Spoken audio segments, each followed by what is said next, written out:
Hey everyone, Alexander here with Quest Financial. We're doing a little bit of a SPAC covering today. Today we're going to be looking at ANDA or Adena Acquisition, who just recently announced their partnership with a company called Stryve. Stryve is a healthy dried meat snacking company. And the SPAC is going to give them a combined enterprise value of about $170 million. So, a little bit about Stryve here and why this could be an exciting play is that they launched on Amazon in 2019. They have achieved in that time a 3% share of all meat snacks on Amazon, and they're currently the number 10 meat snack on Amazon. And they were able to increase volume growth by 33% and drive in almost $2 million in sales in 2020, along with a 40% repeat rate, right? So people aren't just buying the snack, they're buying the snack and liking it, right? And we actually ordered some, got it right here. We're going to open this up, take a look at the product and try some of it out. They do have an interesting product right now. Their main product is called Biltong, right? So it's an air dried beef jerky, but it's not beef jerky because it's not cooked. Some of the cool upsides of that are that you get 50% more protein and no sugar, nothing added, and less calories for your protein intake, right? So that's always a plus. They call themselves something a little interesting. They call themselves a health snacking platform. So they currently are in the dried meat industry, which is worth about 4 billion, and they're looking to break out into the snacking industry as a whole, right? They want to bring healthy snacking to America, and they want to really get good market penetration on that $100 billion market. So that obviously means if they're successful in that, which look, they've had really good growth so far since 2019.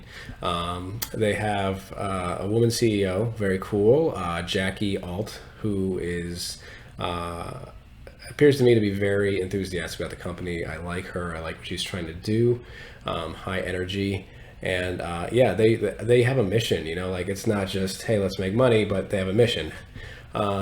And I think that's helpful, you know, and you can combine that with something that can be profitable to really become not just a company, but a cultural trend, right? And health snacking is on the rise. And I don't know of anyone else really being Biltong into the United States.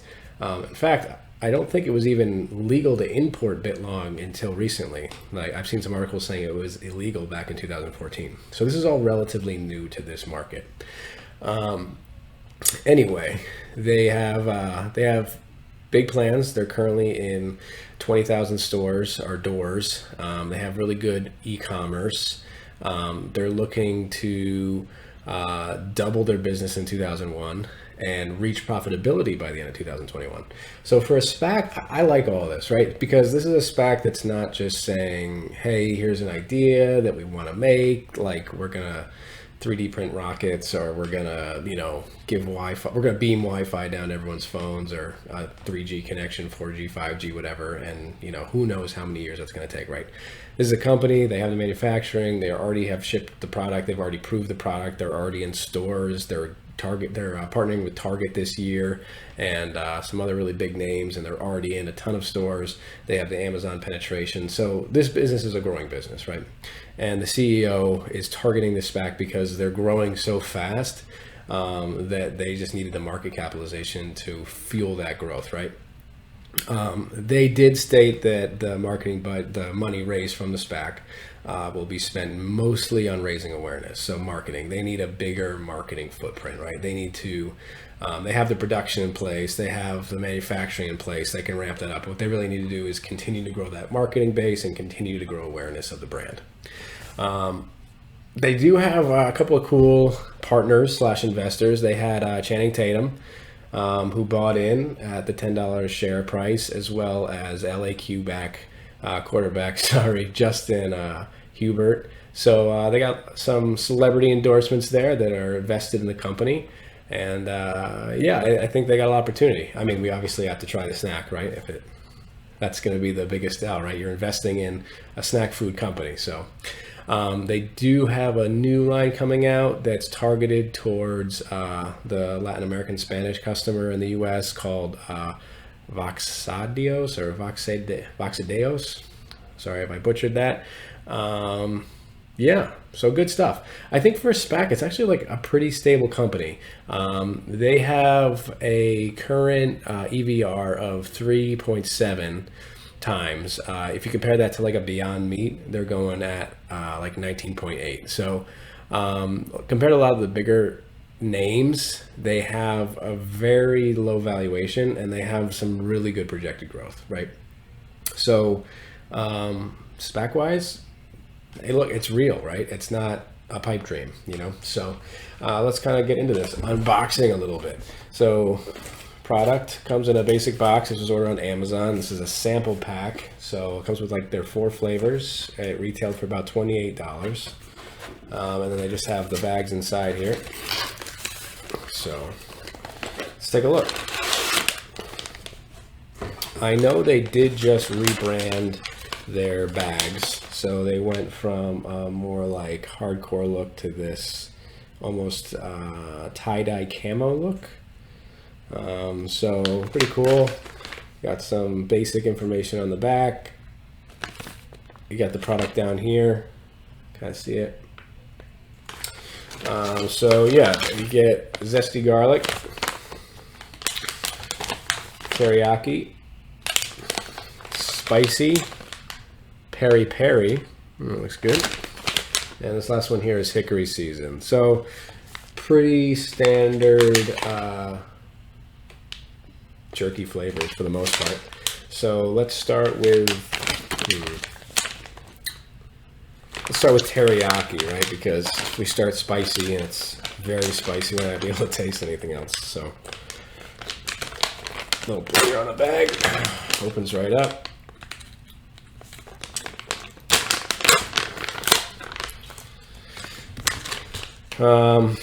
So these bags are 2.25 ounces. They are resealable, so that's pretty cool. A lot of other beef jerky bags do not come with that option, so that is a nice feature there. You don't want to eat the whole thing. Okay, so let's take a look at this. It's a little thinner than beef jerky, but it doesn't look too much different. Like, it's just thin. It's definitely thinner sliced. You can see how they air dried it. I don't know if you can see it on camera, but yeah, you can. There's a darker ring around the outside, right? So that's like the aging and the permeation of the seasonings. And then you get to that meat on the inside that's just not as cured or touched as much. So it kind of looks almost like a well-cooked steak. That's interesting. All right, so here it goes.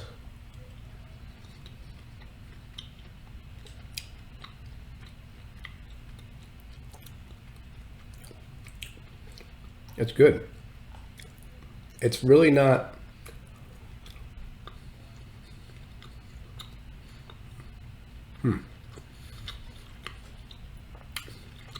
It hasn't.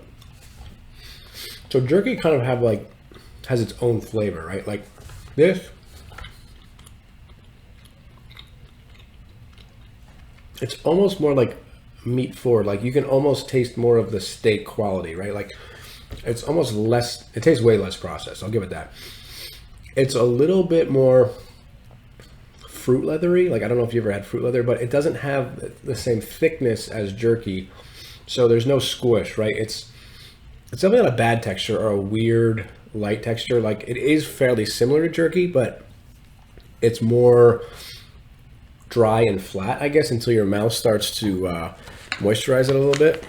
Try another piece here.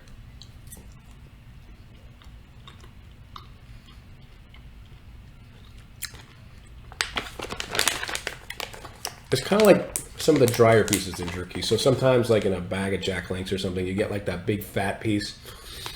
And then you have those thinner, little more tough pieces. So a little bit like that. Not a bad flavor on the teriyaki. I'm not picking up like a strong teriyaki flavor, but it's definitely not bad. So let's go with zesty garlic next. Let's try this.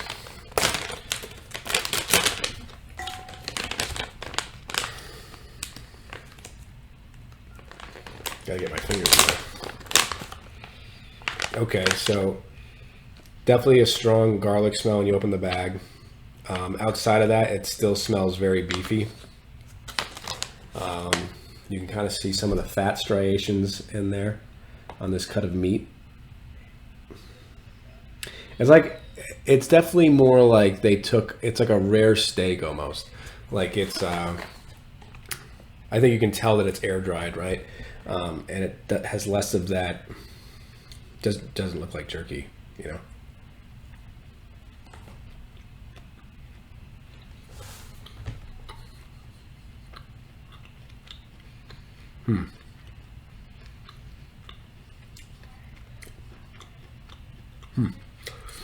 The fat in that piece definitely came through. Instantly melted in your mouth. Very buttery almost. Kind of nice in a way. Once again, like not crazy over seasoned. Like it's very meat forward. Like there's definitely some garlic flavor here. But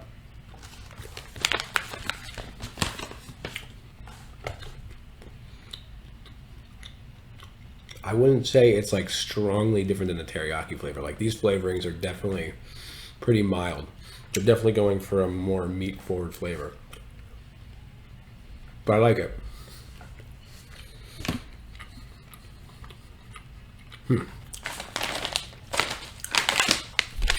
All right. Hickory. Oh, that one opened nicely. Take another look in the bag here. A little bit of the front. Air dried, high quality steak, nothing funky or junky, made with a few simple ingredients and a full flavor. 16 grams of protein. I believe that's per serving. Yeah, so you get 16 grams of protein for 90 calories. And that's not bad for 2.25 ounces in one bag.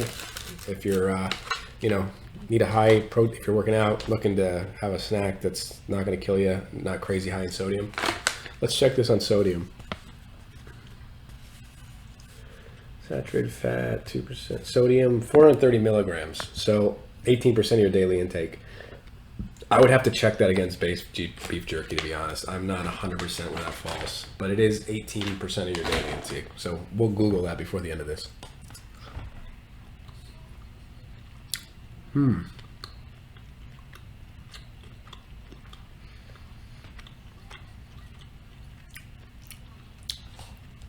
I don't love this one as much. It's almost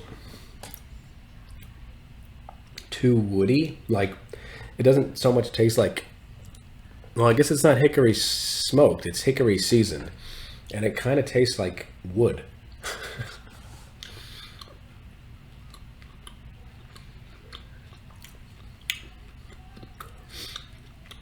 It's not bad. It just doesn't have any like pop. Like the flavor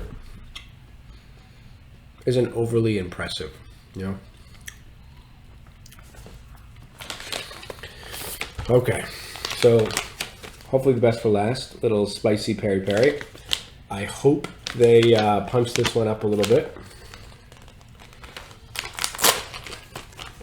And I get they're going natural. They don't want a bunch of artificial flavors, and that's probably toning down like the flavor profile a little bit. But I think it could be. I think they could be a little stronger. All right, it does smell a little funky. Like it smells.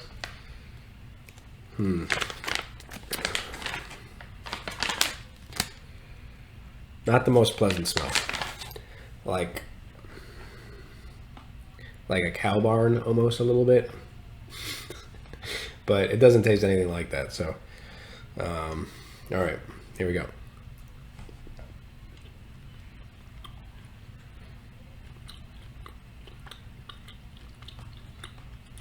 Okay. There's some nice heat on this one.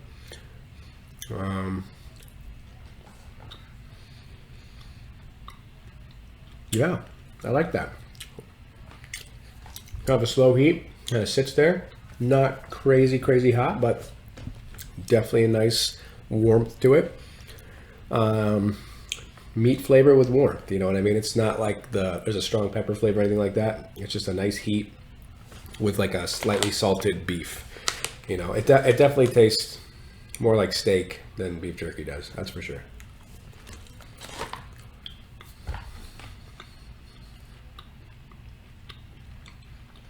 But I like it.